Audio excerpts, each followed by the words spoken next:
네, 한결입니다. 오늘은 로고 만들기에 대해서 다루어 보도록 하겠습니다. 로고는 사실 채널의 얼굴이기 때문에 굉장히 중요합니다. 3회가 이하 png 파일로 만들어 주시면 되고요. 정명사진을 사용하셔도 되지만 로고를 별도 만드는 게 좋겠죠. 유튜브 채널 왼쪽 가운데 부분에 노출이 되고 댓글 등에서도 노출이 되기 때문에 상당히 중요합니다. 사전 준비사항은요, 사용할 이미지를 어떤 이미지를 사용할 것인지 미리 결정을 하시고 이미지를 다운로드 하여야 됩니다. 그리고 전체적으로 글자나 이미지를 어떻게 레이아웃을 할 것인지 글자색 등을 결정하여야 됩니다. 이미지 다운로드 받는 꿀팁 하나 알려드리겠습니다. 아래에 표시한 이 사이트로 접속을 하시면 다양한 일러스트를 받으실 수 있는데요. 반드시 로그인을 해야만 다운로드가 가능합니다. 그리고 png 파일은 하루에 한 번밖에 안 되기 때문에 신중하게 선택을 하셔야 됩니다. 선택을 하신 다음에 다운로드를 받으시면 되는데요. png 다운로드 받을 때는 반드시 png 파일로 다운로드를 받아야 됩니다. 다운로드 클릭하고 나면은 평가를 5번 하도록 되어 있는데요. 이거는 대충 하셔도 관계는 없습니다. 이렇게 하고 나면은 다운로드가 완료가 되는데요. 이거는 폴더로 저장을 해주세요. 지난번에는 파워포인트로 로고 만들기를 하였는데 이번에는 포토샵으로 로고를 만들어 보겠습니다. 파일 메뉴에서 세로 만들기를 선택하시고요. 가로 세로 500픽셀로 지정을 합니다. 정사각형을 만들어 주시고요. 배경은 투명으로 설정을 하여야 됩니다.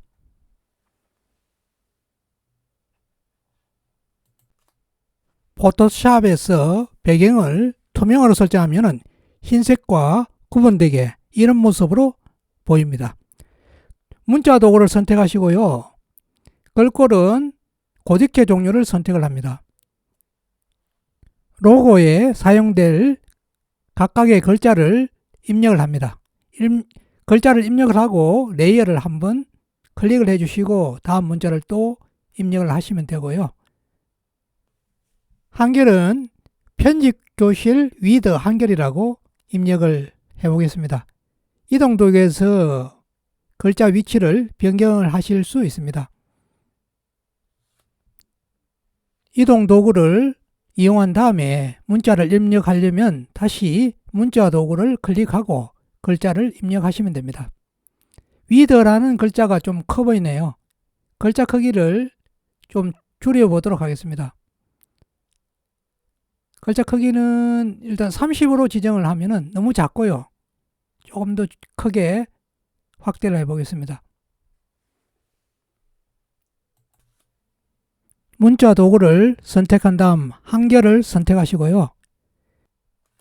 위쪽에 옵션 도구 중에 색상 설정을 선택하여서 파란색 계열로 설정을 해보겠습니다.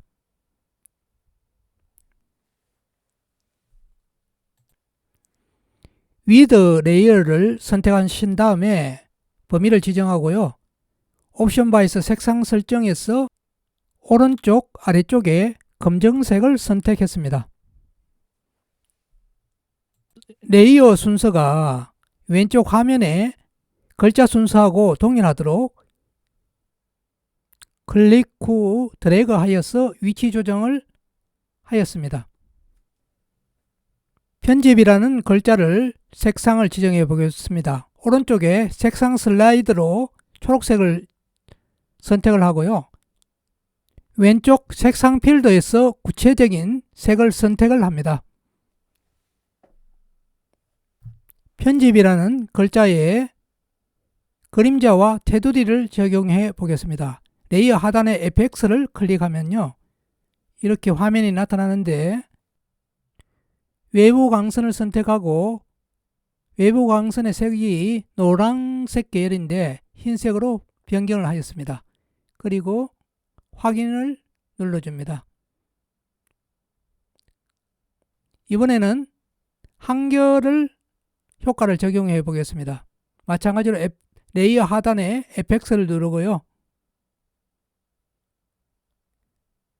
외부 광선의 색을 흰색으로 지정하고 확인. 그림자를 보겠는데 그림자는 뭐 특별히 변동사항이 없기 때문에 바로 확인을 하겠습니다.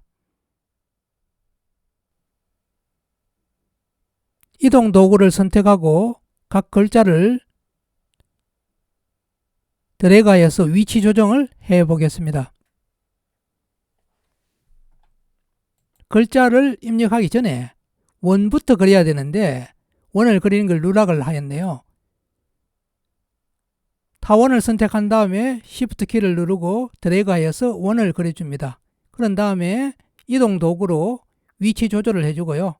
크기 조절도 조절점을 드래그하여서 크기 조절을 합니다. 사각형보다는 조금 작게 원 크기를 맞춰 줍니다. 다각형 도구 타원 레이어를 선택한 다음에 상단에 있는 7을 클릭하셔서 색상을 지정하는데요. 요 색보다는 조금 더 밝은 색으로 하고 싶어서 색상 피크를 선택했습니다. 색상 피크에 왼쪽으로 가면 좀 더 밝아지겠죠. 직전과 현재 색을 보여줍니다. 비교해서 적당한 색이 나오면 확인을 누릅니다. 앞에 입력하였던 것들이 원에 가려서 아무것도 보이지 않죠. 레이어를 클릭한 다음에 드래그 하면은 이와 같이 원이 바탕처럼 되어서 나머지 내용이 나타나게 됩니다. 다시 편집 교실 윗 한결 문자를 위치 조정을 하겠습니다. 순서가 바뀌는 바람에 이동 도구를 이용하여서 좀 더 조정을 해 주었고요. 여기 지금 그림이 있는데 이미지는 지금 배경이 투명하지 않기 때문에 이 이미지는 사용할 수 없겠습니다. 삭제를 해야 되겠네요.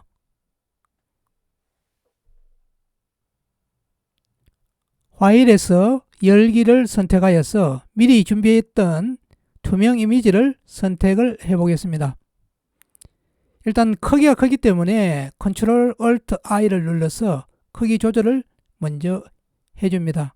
다른 캔버스의 이미지를 이동을 할 때는요, 탭에 잠시 기다렸다가 화면이 전환될 때 원하는 위치로 가서 마우스를 놓아주면 됩니다. 이동을 한 다음에 드래그를 하여서 위치 조절을 하고요. 조절점을 드래그 하여서 크기 조절을 하여 마무리를 합니다. 이제 작업이 다 되었기 때문에 저장을 하는데요. 향후 수정에 대비하여서 포토샵으로 먼저 저장을 해주시고 그 다음에 투명한 양식이기 때문에 PNG 형식으로 파일을 저장하여야 됩니다. 로고 업로드 할 때 PNG 파일을 업로드 하여야 됩니다. 이렇게 만들어졌고요. 포토샵에서 로고를 만들었던 주요 과정은요, 파일 메뉴에서 배경을 투명하게 문서를 만들었고요. 타원 도구를 선택한 다음에 Shift 키를 눌러서 원을 그려줍니다. 그 다음에 문자 도구를 이용하여 각종 글자를 입력하고 글꼴이나 색을 지정을 합니다. 그리고 레이어 하단에 있는 FX 효과를 이용해서 외부 광선이라든지 그림자라든지 이런 효과를 지정을 합니다. 불러온 투명 이미지를 이동 도구를 이용해서 이동하는 방법을 배웠고요. 투명하게 하기 위해서 PNG 형식으로 저장을 하시면 마무리가 됩니다. 오늘 내용이 도움이 되었다면 좋아요와 구독 눌러주시기 바랍니다. 감사합니다.